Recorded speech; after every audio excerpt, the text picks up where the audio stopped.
লক্ষাধিক নবী পৃথিবীতে 5-7 জন ছাড়া, উপরের 5-7 জন ছাড়া যত নবী আপনি নাম বলতে পারবেন, যাদের নাম জানি কিংবা জানি না, সব সাইয়েদনা ইব্রাহিমের বংশধর। ওনার নাতিপুতি।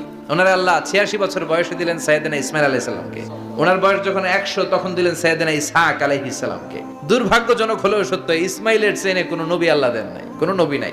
সব নবী এই চেনে হাজার হাজার লক্ষাধিক নবী খালি ইসহাকের বংশে নাম, এই বংশে কোনো নবী নাই। এত নবী এখানে এসেছে, এরা ভেবেই নিয়েছে ওই যে শেষ নবী, যেটা শ্রেষ্ঠ নবী, এটাও এখানেই আসবে। সাইয়েদনা ঈসা আলাইহিস সালামের পরে আল্লাহ স্টপ মেরে দিলেন। স্টপ মেরে দিয়ে 570 বছর পরে শ্রেষ্ঠ নবীটারে আল্লাহ এই চেনে পাঠিয়ে দিলেন। এজন্য আমরা হচ্ছি বানি ইসমাইল, আর এরা হচ্ছেন বানি ইসরাইল। এরা নবী পেতে পেতে এই প্রজন্ম অহংকারী হয়ে উঠেছিল আর গালি দিচ্ছিল এই চেনটা আটকুরা চেইন, সব নবী এই চেনে আমরা পাই, আর শ্রেষ্ঠ যে নবীটা আসবে সেটাও এই চেনে আসবে। আল্লাহ কয় না, আমি খেলা উল্টায় দিব, সব নবী এখানে পাঠালেও শেষ নবী আমি এখানে পাঠাবো না।